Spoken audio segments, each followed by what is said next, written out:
እና ነጋዴው ላይ ግብር ሰማይ ወጥቶበታል፣ የኤሌክትሪክ ፍጆታ ሰማይ ወጥቶበታል፣ የውሃ ፍጆታ ሰማይ ወጥቶበታል፣ የነዳጅ ፍጆታ ሰማይ ወጥቶበታል። at the same time ለኢኮኖሚ ቀውሱ ለዋጋ መናሩ መንግስት ኃላፊነቱን መውሰዱን ትቶ በነጋዴው ላይ መጫን ይፈልጋል። ፌር አይደለም። ነጋዴው ገበያውን ሪፍሌክት የሚያደርገው አንዳንድ ከልክ በላይ ያለፉ ስግብግቦች ሊኖሩ ይችላሉ። በነገራችን ላይ አንድ ሪፖርት ነበር ከዚህ ጋር ተያይዞ ባለፈው ሳምንት ሳይው ነበር።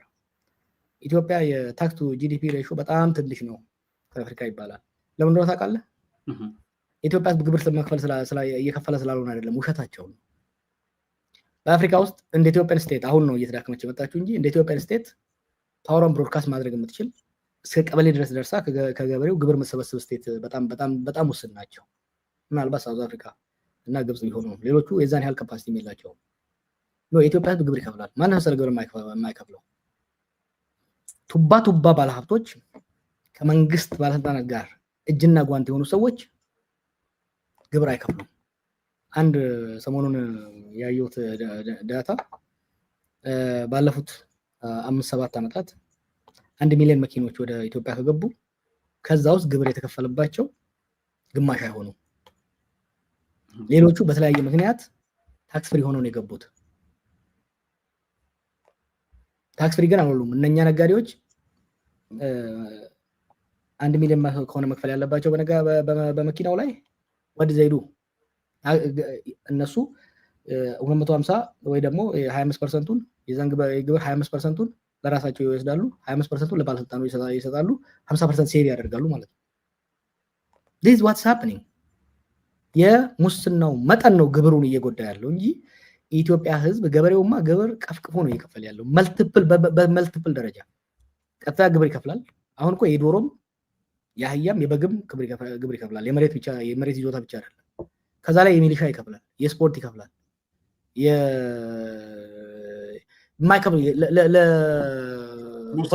ለሚሊሻ ደሞዝ፣ የሚሊሻ ዩኒፎርም በርካታ ነገሮች ናቸው የሚከፈላቸው። የድርጅት መስሪያ፣ የጤና ልክ የጤና እንትን ይሄ አሜሪካ አካባቢ ላይ ኦባማ ኬር ምናምን የሚባለው አይነት ነገር እንደዛ ነገር ይከፍላል። የጤና ኢንሹራንስ እነዚህ ሁሉ ይከፍላል። እና ህዝቡ they are actually what they are doing right now is they are taxing the economy to death። ግብር ኢትዮጵያ ውስጥ እየከፈለ ያለው ቱባው ባለሀብት አይደለም።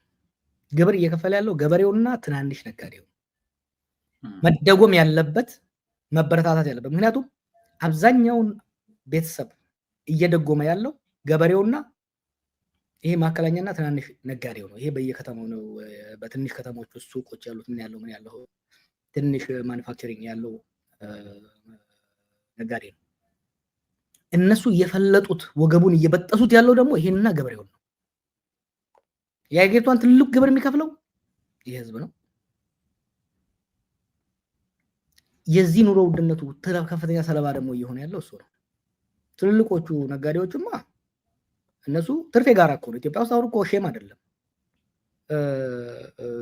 የስፖንሰር ይባላል ታውቃለህ። አሁን እያንዳንዱ ነጋዴ የሚኒስትር ስፖንሰር አለው። ከሌ እኮ ትናንትና ትሬዲንግ እኮ ስፖንሰሩ የእንትን ሚኒስትሩ ነው ይባላል። ሌብነት ኦፊሻል ስለሆነ የግብር ገንዘብም እየቀነሰ ሄደ። ጥሩ። ከዚህ ጋር በተገናኘ አንድ ሁለት ቻርቶችን እያሳየን እንድናወራ ፈለግኩኝ አቶ ጀዋር። አንደኛ የደሞዝ ጭማሪው በዚህ ጊዜ መደረጉ በአጠቃላይ መንግስት ሁሉን ነገር እያስኬደ ያለው ሁኔታ ነው ያለው። የሲቪል ሰርቪስ ኮሚሽኑን አንድ ቪዲዮ እናስከትልና ቻርቶችን እያየን እንድናወራበት ነው የፈለኩት። እስኪ እሳቸው የሚሉትን ነገር እንስማ። ንግዱ ህብረተሰብ በኩል ያለው ግብረ መልስ በጣም ጥሩ ነው። አብዛኛው የንግዱ ህብረተሰብ መንግስት የሚያወጣቸው ፖሊሲዎች፣ መንግስት ኢኒሼት የሚያደርጋቸው የሚጀምራቸው የሪፎርም ስራዎች በመደገፍ ረገድ በተለያየ ደረጃ በጣም የማይተካ ሚና ግዙፍ አስተዋጽኦ አዎንታዊ አስተዋጽኦ አበርክቷል። እስካሁን ባለው ሁኔታ በተወሰነ ደረጃ የደሞዝ ጭማሪ ተደረገ ሲባል ብዙ ጊዜ ያልተገባ ምንም ምክንያት የሌለው ዋጋ የሚጨምሩ አካላቶች እንዳሉ ይታወቃል። መንግስት ይሄንን ይገነዘባል። ይህንን በተመሳሳይ በዚህ የደሞዝ ጭማሪ ገና የመንግስት ሰራተኛው ደሞዙ በእጁ አልገባም። ደሞዙ የተስተካከለው ደሞዝ በእጁ የሚገባው ጥቅምት ላይ ነው። የመስከረም ወር ከሰራ በኋላ የመስከረም ወር ደሞዙ ጥቅምት ላይ ነው የሚያገኘው። ስለዚህ ያኔም ይሁን ወር አሁን ይሄንን ዜና ስለተለቀቀ ብለው ያንን መረጃ በመስማት የዋጋ ጭማሪ በሚያደርጉት ላይ መንግስት ጥብቅ ቁጥጥር ያደርጋል። ለንግድ ሚኒስቴር ይሄ መረጃ ተሰጥቶታል። እሱም በተዋረድ አደረጃጀቶች ይኖሩታል። ምክንያታዊ ያልሆነ ዋጋ በሚጨምሩት ላይ ለሌላም ጊዜ ማስተማሪያ የሚሆን እርምጃ እንዲወሰድ በመንግስት በኩል አመራር እንግዲህ ይሄን የሚናገረው የሲቪል ሰርቪስ ኮሚሽን ነው። ኖርማሊ ግሪን ላይት ሰጥተናቸዋል፣ ከጥቅምት በኋላ ደሞዝ ከወሰዱ በኋላ መጨመር ትችላላችሁ የሚል ነው ንግግሩ። መንግስት ጭምር ነው ይሄን ነገር እየተናገረ ያለው። ምንም ነገር መጨመር አይቻልም ብሎ ማወጅ ይችል ወይ ደግሞ ኢኮኖሚውን መደገፍና ድጎማ ማድረግ በሚችልበት አገር ውስጥ ነው ከዚህ ቀደም ሲደረግ ነበር የነበረውና ይሄ ነገር አሁን እስከዛ ደሞዝ ስለማይከፈላቸው ወይ ደሞዙ ገና ዝም ብሎ በማስታወቂያ ብቻ ነው የተነገረውና አሁን ደሞዝ እንትን ክፍያ ማስጨመር አትችሉም የሚል ነገር ነው እየተናገሩት ያሉት። ወዴት ነው የሚያመራው? ይሄ ካበቃ በኋላ የእሳቸውስ ንግግር ምንድን ነው የሚያሳየው ነገር? ንግድ እኮ የስፔኩሌሽን ውጤት ነው። አንተ ዕቃ ስትገዛ ስትሸጥ ዋጋ ይጨምራል ወይ ይቀንሳል ብለህ ነው ካልኩሌት አድርገህ ነው የምታደርገው። ደሞዝ እንደሚጨምር ዛሬ ነግረኸው ዋጋ አትጨምር ማለት አይቻልም። እኚህ ኮሚሽነር የቆዩ ሰው ናቸው እና አም ሹር ሂ ኖውስ ያው የጁጄ ጨዋታ መጫወት ፈልጎ ነው እንጂ ይሄ እሱ የሚለው ነገር እንደማይሰራ ያውቃል። ምክንያቱም አስቀድመህ ለምን ነው መንግስት አሁን ለምን ያኔ ደሞዙ ከተጨመረ በኋላ ይኸው ዛሬ ደሞዝ የዚህን ያህል ጨምሬያለሁ ለምን አላለም? why did they have to announce a month in advance? ወር አስቀድመው ለምን ነው ለመንገር የተገደዱት? ስለፈሩ የፖለቲካ ጥቅም ለማግኘት ካልኩሌት አድርገው ነው። መስከረም ሲጠባና መመራሮቹ ወደ ስራ ሲደርሱ ከሐኪሞቹ ጋር ተባብረው ከወታደሮቹና ገበሬዎች ጋር ተባብረው ይፈነግኑናል። ስለዚህ ተስፋ እንስጣቸውና ንዴታቸውን እናስተንፍስ ነው። እናንተ ነጋዴ ከሆንክ ይሲት እንካልኩሌት ልክ መንግስት ደሞዝ ጨምሬያለሁ ሲል እቃ ካለ እቃህን አሁን አትሸጥም፣ ታቆያለህ፣ ሆርድ ታደርጋለህ ወይ ዋጋ ትጨምራለህ። አሁን ዋጋ ጨምሮ ነው ያለው። ዋጋ ካልጨመረ ለምን ይሸጣል? ነገ አትርፎ መሸጥ ሲችል ምክንያቱም እቃውን አሁን ዛሬ ከሸጠ ሌላ እቃ መግዛት አለበት። ሌላ እቃ በሚገዛበት ጊዜ ዋጋው ለምሳሌ አከፋፋዩ በትንሽ ሱቆች የሚሸጠው ሰውዬ ከዋና አከፋፋይ ነው የሚገዛው። ዛሬ ዋጋውን በርካሽ ከሸጠ ያኛውን ሪፕሌስ ለማድረግ ሄዶ ከአከፋፋይ ሲገዛ ዋጋው ጨምሮ ነው የሚጠብቀው። የማርኬት ዲስቶርሽን ነው እያወሩ ያሉት። ይሄ የሚሰራ አይደለም። ምን መሰለህ ሰውን እየሸወዱ ያሉት አይኤምኤፍ አንቆቾ ይዟል። አይኤምኤፍ እናት ነው ያሉት እንጀራ እናት ሳይሆን አውሬ ሆናባቸዋለች። ዶላርን ወጥራችሁ ነው የውሸት ነው አሁን ያለው ኤክስቼንጅ ሬት የውሸት ነው 250 አስገቡ እየተባሉ የነዳጅ ሰብሲዲውን ሙሉ በሙሉ አላነሳችሁትም አንሱት እየተባሉ ኦኬ የመብራት የውሃ ዋጋ ጨምሩ እየተባሉ ነው። መስከረም በኋላ ዶላር አሁን 180 ነበር መልሰው ታው 160 ይሄዳል። 200 ይገባል 250 ይሄዳል። ይሄ ሳይታለም የተፈታ ነው። እንትን መስሏቸዋል እኮ የሚሸውዱ መስሏቸዋል ነው። ባለፈው እንዳልኩት ነው። ግለሰብ አምታቶ ሸቅሎ ምናምን በዚህ ሰርቆ በዛ ቆራርጦ ሀብታም ሊሆን ይችላል። መንግስት አይችልም። ሀገር እንደዛ አይቻልም። አሁን ባለፈው ልክ እንደዚህኛው ኮሚሽነር አንዳንድ ያሳዝኑኛል ነኝ ሰዎች። ምክንያቱም እያወቁ they go against their own thinking ከህሊናቸው የተቃራኒ ነገር ነው የሚናገሩት። ባለው አሁን የብሔራዊ ባንክ ገዢ ወጥቶ ዶላር ከዚህ ካልወሰዳችሁ እንወርሳለን ምናምን ይላል።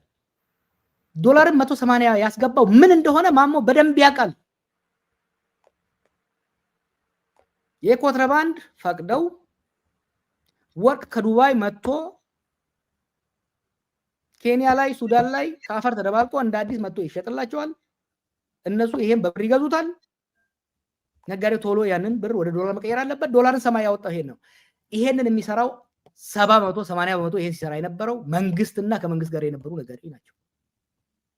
አሁን ውጭ ሀገር ያሉ ሐዋላዎች ሲያስጠነቅቅ ነበር ማሞ ሊስት አውጥቶ ስም መጥራት አልፈልግም ቤዚካሊ አንዳንዶች ተገደው ስለሆነ ከአሜሪካና ከካናዳና ከሳውዲ አብዛኛውን ዶላር ገዝቶ በቀጥታ ኢትዮጵያ ወስዶ የሚያስረክበው ከመንግስት ጋር ሼር ያለው የሐዋላ ድርጅት ነው እዛ ሊስት ውስጥ ግን የለም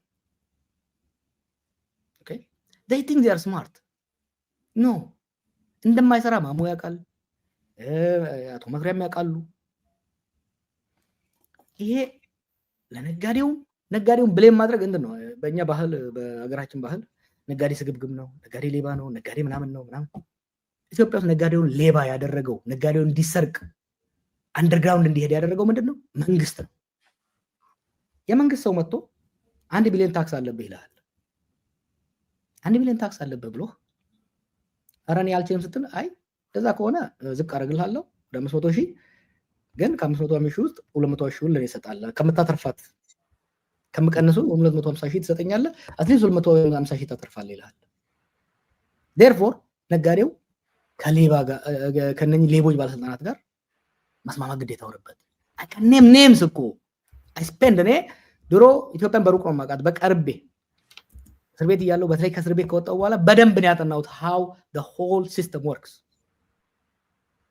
ወዳጄ ለኢትዮጵያ ዋጋ ንረት ነጋዴ ተጠያቂ አይደለም ለኢትዮጵያ ዋጋ ንረት ታሪካዊ ጠላቶቻችን የውጪ ምናምን አይደለም የኢትዮጵያ የዋጋ ንረትና የኢኮኖሚ ቀውስ የአብይ አህመድ የአመራር ውድቀት በስልጣን መባለግ በኢትዮጵያ ታሪክ ሳይሆን በአፍሪካ ታሪክ እንደ አብይ በስልጣን የባለቀ የተጨማለቀ ሰው ኖሮ አያውቅም ሀገርን በጦርነት ካደቀቀ በኋላ የተረፈችዋን ገንዘብ ለሽርሽርና ብልጅልጅ ካባከነ በኋላ ሄዶ የታመማችውን ሀገራችንን ታማ አልጋ ላይ ያለችውን ሀገራችንን ኮሶን የሰጣት ከአይኤምኤፍ ስትራክቸራል አድጀስትመንት አሁን አፍንጫውን ይዘውት እያሽከረከሩት ደሞዝ ግብር ጨምር ነዳጅ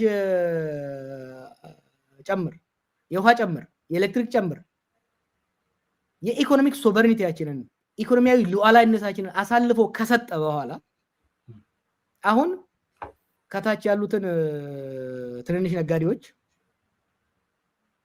በዝርፊያ በዋጋ ስግብግብ ይላቸዋል ስግብግብ እኮ የሆነው ነጋዴው it's survival instinct እኮ ነው ከአቅም በላይ ግብር ከፍሎ ከአቅም በላይ ሙስና ከፍሎ ቤቱ እየፈረሰበት ወጥቶ እንደፈለገው እንዳይነግድ የጸጥታ ችግር እያስቸገረው እቃው መንገድ ላይ እየተቃጠለበት እየተዘረፈ ሾፌሩ እየታፈነበት ይሄን ነጋዴ ብሌም ማድረግ ይፈልጋሉ እና የችግሮች መነሻው መንግስት ራሱ ነውና መንግስትና የመንግስት ቁንጮ ነው ይሄንን ባዘው እነኚህ የሚያወሩ ሚኒስቴሮች we talk they know እኮ ለፈርተው ግማሾቹ ተስፋ ቆርጠው ነው እንጂ ይሄን የሚያወሩት they know things are not working you know ጥሩ እንግዲህ የሀገሪቱ አሁን ነባራዊ የነበሩ ነገሮችን ደግሞ እንመልከታቸው ከዚህ ቀደም የነበሩትን ነገሮች በደንብ እንመልከታቸው ምናልባት እንደዚህ እንደ ጋዝ ያሉ ነገሮችን ብናወራባቸው በያሰብኩኝ እነዚህም ይጨምራሉ አብሮ ከኢኮኖሚ ጋርና በአጠቃላይ እንደው ባጭሩ እናስቀምጠው ብዬ ነው ለሰውም ለእይታ እንዲቀጥል ብዬ ነው እነዚህ ነገሮች በትክክል እያስቀመጥኩ ያለሁት ቤንዚልና ጋዝ ላይ የጨመረውን ከኦክቶበር 2024 እስከ ሜይ ኦገስት 2025 ያለውን ብቻ ነው እዚህ ጋር የምናሳየውና እንደው በፍጆታ እቃዎች ላይ ነዳጅን ጨምሮ ኤሌክትሪክን ጨምሮ አሁን የሚጨመሩ ታሪፎች በሀገሪቱ ላይ ምን አይነት የዋጋ ግሽበትን ያስከትላሉ ትላለ ጀዋር እነዚህ ነገሮች ከስር እንደዚህ እያሳየው እንዳለን የኤሌክትሪክ ጭማሪ ማለት ነውና የኢትዮጵያ ዩቲሊቲ አውቶሪቲ ታሪም ያወጣው መግለጫ አለ ድጎማ እናደርጋለን ጭምር ብሎ ነው ያወጣው ለቤት በተለይ ለመኖሪያ ቤቶችና ይሄም የሚመጣውን የኢኮኖሚ ግሽበት ለመቀነስ ያክል ነው ይሄን ነገር እናደርጋለን ይያል ያለውና እነዚህ ነገሮች ወዴት ነው አገሪቷን የሚወስዷት አጠቃላይ መሰረታዊ የሚባሉት ነገሮች ቤንዚል ኤሌክትሪክ እነዚህ ነገሮች አገሪቱን ኢኮኖሚ ወዴት ነው የሚወስዱት አሁን ካለው ሁኔታ ጋር ግዴታ የብር አቅም መግዛት አቅም በዛው ደረጃ ወርዷልና ማለት ነው ዝርዝር የማክሮ ኢኮኖሚ ጉዳዮችን የኢኮኖሚ ባለሙያዎችን ጋብዘህ በታናግራቸው የተሻለ እውቀትና የተሻለ ግንዛቤ ሊሰጡ ይችላሉ። ፖለቲካል ኢኮኖሚው ላይ ብቻ ፎከስ ካደረግኩ አይ ብሊቭ የነዳጅ ጭማሪው ከዚህ የበለጠ ነው። በመብራትም በሌላኛውም ያለው ጫና አለባቸው። ሄደው የፈረሙት ይሄ ከአይኤምኤፍ ጋር የፈረሙት እንጀራ እናታችን ብለው ከአራጣ አበዳሪ ጋር ነው ሄደው የተፈራረሙት። አሁን አብይ ቅድም አንዱ ባወጣው ቪዲዮ ላይ ከግል አበዳሪ አልተበደርንም ይላል። ከግል አበዳሪ መበደር ይሻላል። ምክንያቱም የግል አበዳሪ ገንዘቡን ነው እንጂ የሚጠይቅህ ፖለቲካንና ፖሊሲህን የፖለቲካና ፖለቲካል የኢኮኖሚ አውቶኖሚህን ሉዓላዊነትህን ነጥቆ አይቀበልህም የግል አበዳሪ ባንክ። እና ይሄ የሚያመጣው ኢምፓክት ቀላል አይደለም በሰው ላይ። እንዳልኩህ ኢንፍሌሽንን ለምሳሌ ኢንፍሌሽንን ተቆጣጥረናል ብሎ የሚናገሩት ነገር አለ። አንድ ፕሮፌሰር ሃንክ የሚባል የታዋቂ ሞኔታሪ ኢኮኖሚስት ደግሞ የተከታተላቸው ግርግራቸው የተከታተለ በየጊዜ የደረሰበትን ሜጀር ያደርጋል። ኢንፍሌሽን ተቆጣጠርን የሚሉት እንዴት በማድረግ መሰለ? የብር ሰርኩሌሽንን ማለትም ባንኮች እንዳያበድሩ በማፈን ነው። ያም እንደ የብር ማፈን ምናደርገው ንግድን በጣም አቀዘቀዘው። ሪል ስቴት ወድቋል። አሁን ሪል ስቴት የሪል ስቴት ንግድ፣ ሌሎች አብዛኛው ንግድ በጣም ተቀዛቅዟል። ምክንያቱም ሰው ብር ማግኘት አልቻለም፣ ባንኮች ብር መስጠት አልቻሉም። ለምሳሌ ባንኮች አሁን ብር ከና ማሞ ወረቱ ሲቀበሉ ሄደው በብላክ ማርኬት ዋጋ ነው የሚሸጡት። 130 ምናምን ከብሔራዊ ባንክ ይገዛሉ፣ ሄደው 170 ብር ይሸጣሉ። ኤግዛማች መኒ ኢዝሊ ለኢኮኖሚ መንሰራራቱ ኮንትሪቢዩት እያደረጉ አይደለም። ስለዚህ የሚመጡት ወራት በተለይ ለደሞዝተኛው ለደሞዝተኛው ብቻ ነው፣ ለገበሬው እኮ እያወራን አለ። ገበሬው ዘንድሮ ወይ መሬቱን አላረሰም ወይ ካረሰ ከአምናው በግማሽ በታች ነው ያረሰው። ሙሉ መሬቱን ካረሰ ከግማሽ በታች የሚሆን የማዳበሪያን ነው የተጠቀመው። አሁን ደግሞ የኢትዮጵያ መሬት እንደ ድሮ አይደለም፣ ማዳበሪያ ለምዷል። ያለ ማዳበሪያ አያመርትም። እዚህ አንተ ወጣህበት አካባቢ ወደ በትራክተር የሚታረስበት አርሲና ባሌ አካባቢ ብትወስድ ትራክተር በግድ ካልገዛችሁ እያሉ ገበሬዎችን በማህበር እያደራጁ ወር ሳይፈጅ የሚሰበር ትራክተር ሰጥተውባቸው ሰው እዳ በዳው። በዛ ላይ ነው ዘንድሮም የማዳበሪያ ዋጋ በእጥፍ አምና 3800 ምናምን የነበረ ማዳበሪያ ዘንድሮ በ9000 አልተገኘም። ያን ራሱ አንድ ጊዜ ለጥፍ ይሆናል። ሴቲንግ እዚህ ምዕራብ ሸዋ አካባቢ አይተህ እንደሆነ ምንድነው ነው የማዳበሪያ እያለ የለም ብለዋቸው ዋጋ ይጠብቁ ነው። ልክ ሰው ዴስፕሬስ ሲሆን ያን ማዳበሪያ ከነጋዴው ጋር ተስማምተው መሸጥ ጀመሩ። የኑሮ ውድነት እየጨመረ ነው የሚሄደው። ዶላር መጋሸቡ ይቀጥላል። በሚቀጥለው ዓመት ውስጥ 250 አስገቡ ተብለዋል።